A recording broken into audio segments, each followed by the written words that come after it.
우리가 낙심하지 아니하노니 우리의 겉사람은 낡아지나 우리의 속사람은 날로 새로워지도다. 우리가 잠시나는 하나님의 영광 없이 예수를 기쁘고 영원한 영광이 중한 것을 우리에게 유명하니. 같이 읽겠습니다. 우리가 주목하는 것은 보이는 것이 아니요 보이지 않는 것이니 보이는 것은 잠깐이요 보이지 않는 것은 영원함이라. 아멘. 지금까지 계속 고린도후서를 살펴보았던 것처럼 사도 바울은 자신이 하나님께서 보내신 자다, 예수님께서 보내신 사도다라는 것을 계속해서 주장하고 또 입증해 가고 있습니다. 그렇죠.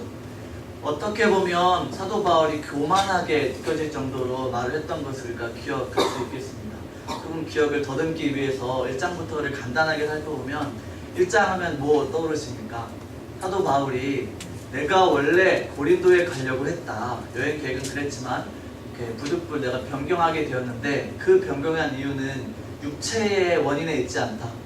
내가 단순히 싫어서 혹은 다른 것이 좋아서 내가 고린도에 안 간 것이 아니라 내가 오히려 너희를 생각해서 너희의 기쁨을 돕는 자가 되기 위해서 가지 않은 것이다 라고 이야기하면서 2장에 가니까 이렇게 이야기하죠. 간단히 말하면 이런 겁니다. 너네를 더 근심치 않게 하기 위해 내가 가지 않았다 라고 이야기하죠.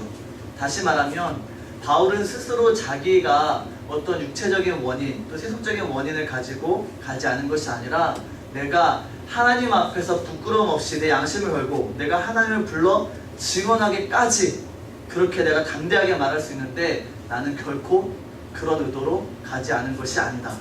내가 여행 계획을 바꾼 것은 다 너희를 위함이다 라고 이야기했죠.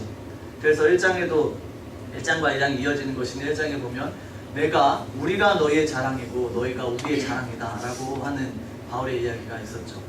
또 이어서 3장에 가다 보면 새 언약의 일꾼이라는 것을 이제 이야기하기 위해서 계속 이야기하는 것이 있는데 3장에 보면 바울이 추천서에 대해서 언급을 합니다. 그 당시에 사람들이 어떤 사람들의 추천서가 있어야만 이 사람을 바른 사도라고 믿었기 때문에 그렇게 인정했기 때문에 사도 바울도 나도 추천서를 너희들에게 보여줄 수 있다 라고 이야기하죠. 근데 그 추천서가 무엇이었습니까? 이런 종이가 아니었죠.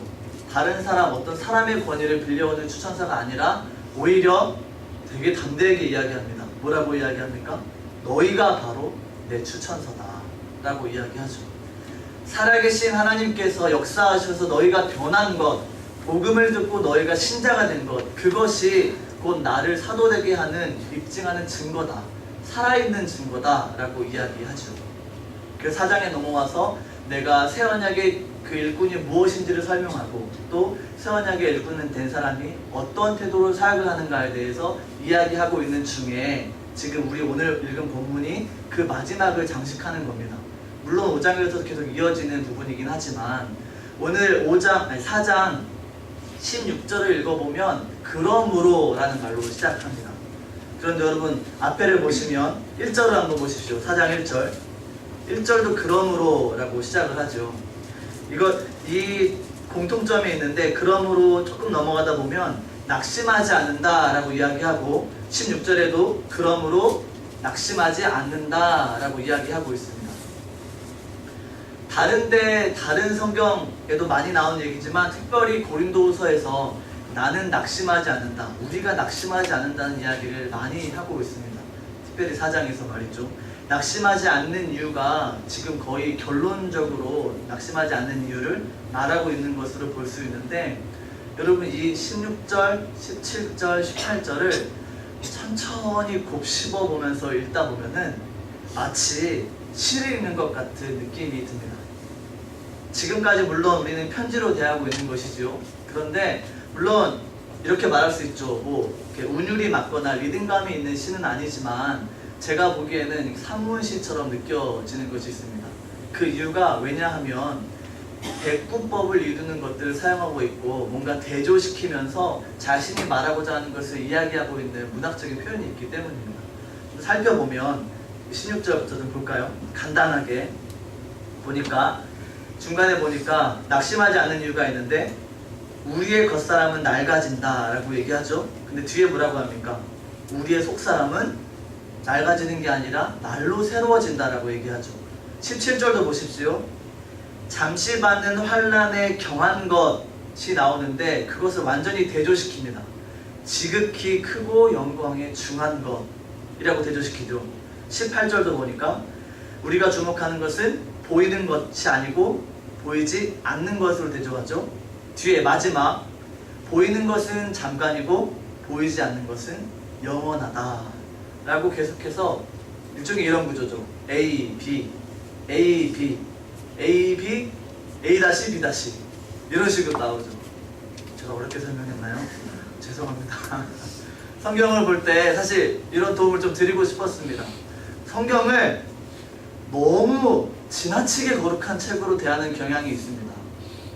그러니까 뭘 보면서 다 이거는 뭔가 특별한 영적인 의미가 있을 거야 라고 생각하면서 읽다 보면 신비주의로 가는 경향이 생기거든요. 그렇게 보지 마시고 우리는 문학적으로도 읽고 신학적으로도 읽고 또 여기서 말하고 있는 이 배경, 역사적인 배경들 가지고도 성경을 해석할 수 있는 우리의 근거로 삼기도 합니다. 이 세 가지가 우리가 성경을 보는 기본적인 틀입니다. 그러니까 우리가 아직은 잘 알지 못하고 더 많이 배워가야 되지만 그런 지식 가운데서 성경을 보다 보면 굉장히 재미가 생각보다 굉장히 재미있는 책이라고 말할 수 있습니다. 동의를 하셔야 되는데 네, 내용을 한번 살펴볼까요? 16절 같이 한번 읽어보겠습니다. 시작. 그러므로 우리가 낙심하지 아니하노니 우리의 겉사람은 낡아지나 우리의 속사람은 날로 새로워지도다. 아멘. 여기서 낙심하지 않는 이유를 말합니다. 그 이유가 무엇이냐면 겉사람은 어떻게 됩니까? 낡아집니다. 그런데 속사람은 새로워집니다. 그런데 어떻게 얼마나 새로워지죠? 날로 매일매일 새로워지는 것이죠.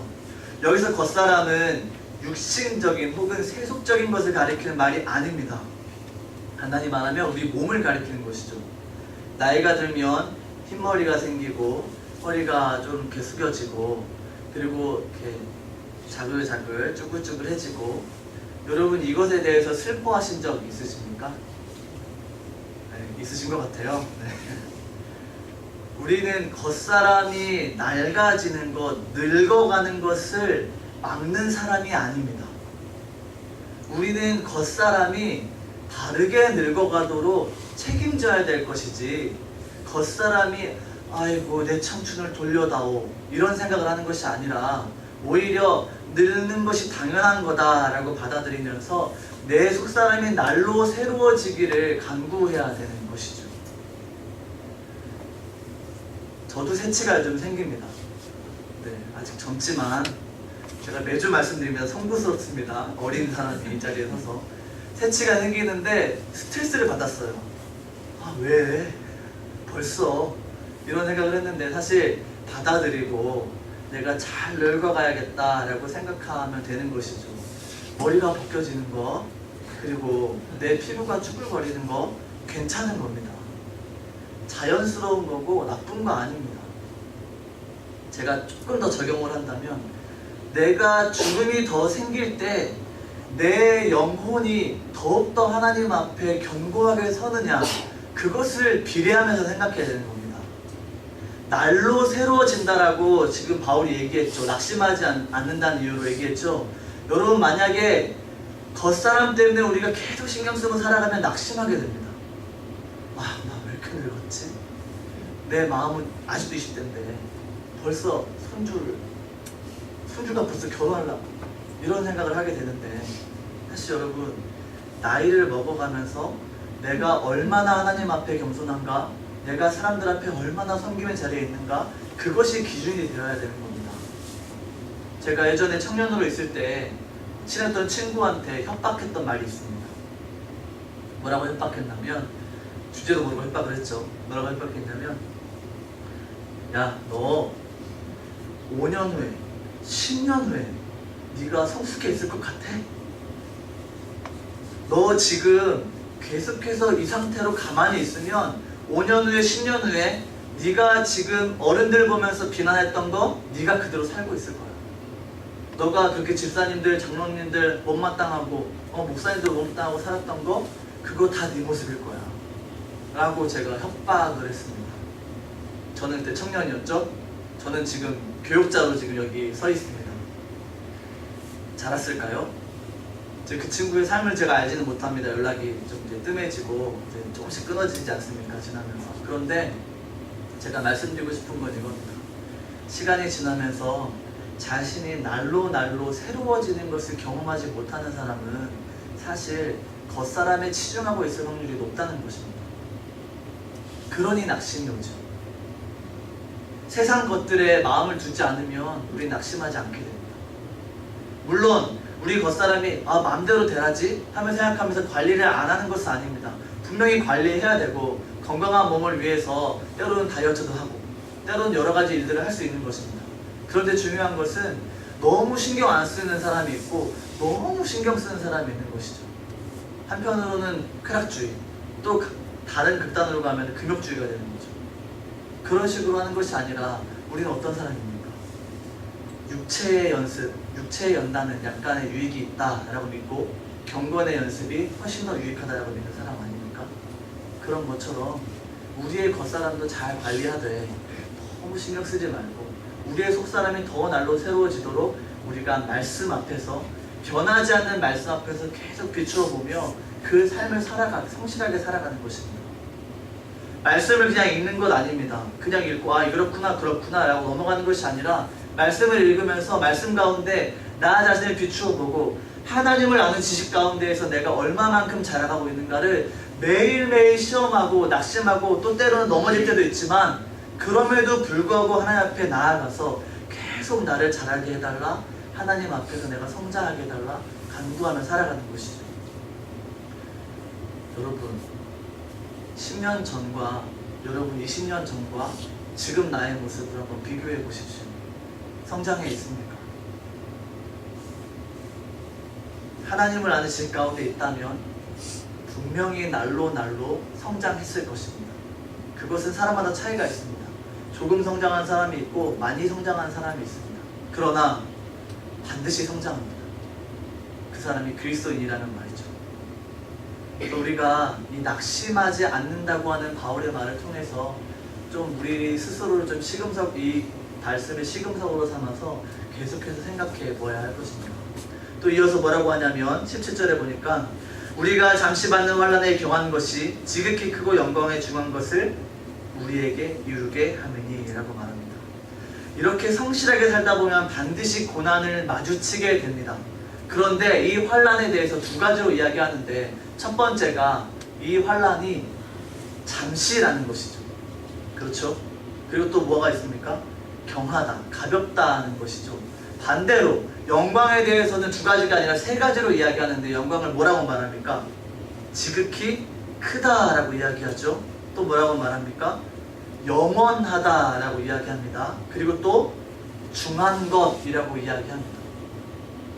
앞에 있는 우리의 지금 당하는 고난과 나중 받을 그 영광은 비교할 수 없다는 것이죠. 여러분 죄송합니다. 이렇게 말씀드려서 20년, 30년, 저 같은 경우는 한 4, 50년만 참으면 영광에 중한 것을 맛보게 됩니다. 무슨 말씀인지 아시죠? 조금만 참으세요. 20년만 참으면, 30년만 참으면 하나님의 영광스러운 그 완전한 나라에 우리가 가게 됩니다.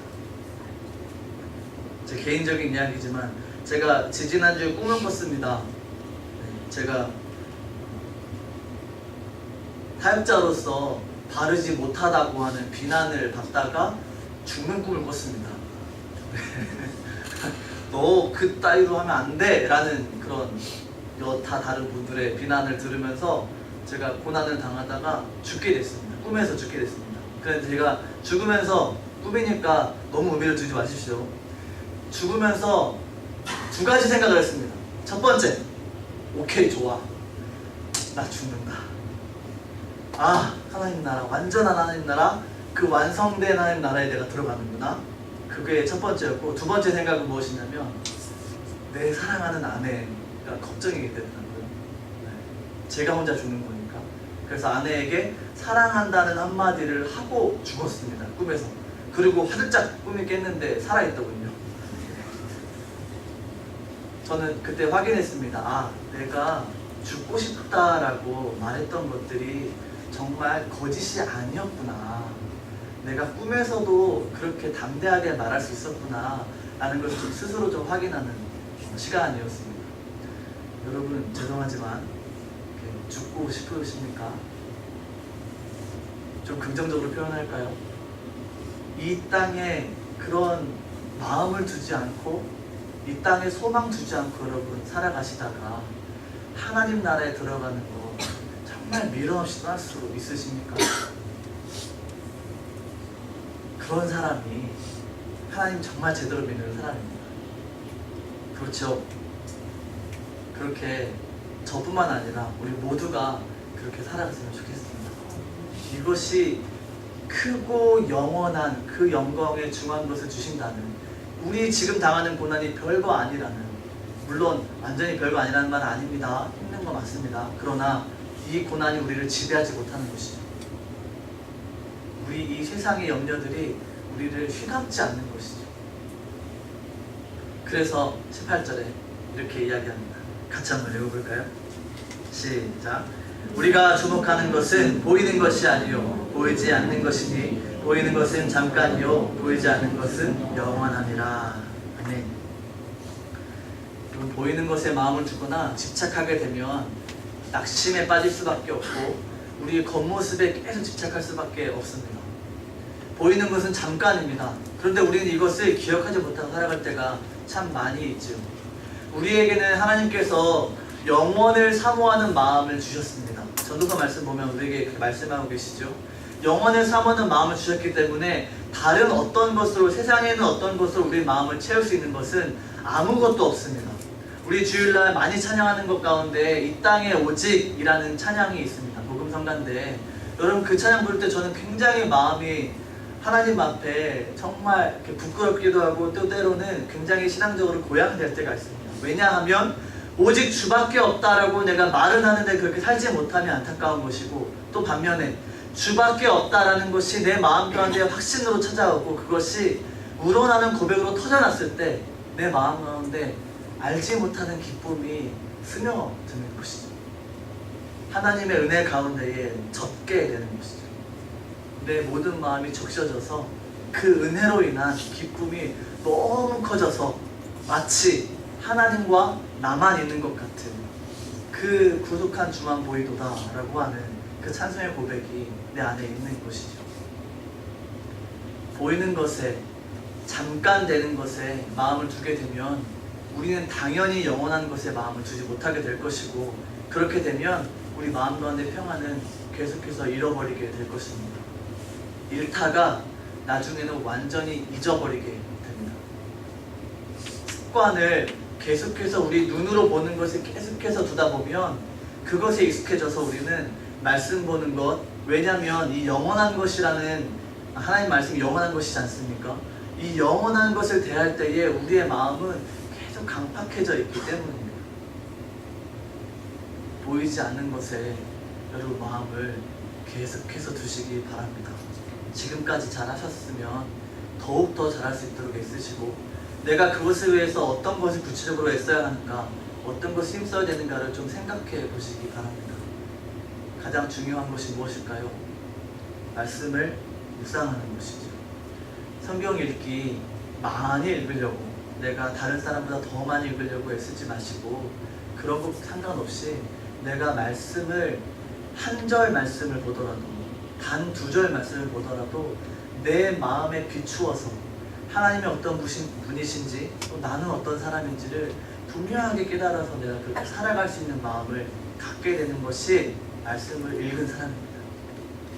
나 3장 읽었어, 오늘은 4장까지 읽었어, 이런 성취감에 만족하는 사람이 아닙니다. 영원한 것을 대하시는 사람이 되시기 바랍니다. 청년에게만 해당되는 것이 아닙니다. 청년이 무엇으로 그 행실을 깨끗게 하리까? 오직 주의 말씀을 대할 때, 그 주의 말씀을 삼갈 때 되는 것이죠. 청년에게만이 아니라 우리 모두에게 다 해당되는 말씀입니다. 말씀 가운데에서 이 영원한 것 가운데 마음 두시고 살아가는 우리 모두가 됐으면 좋겠습니다. 기도하겠습니다.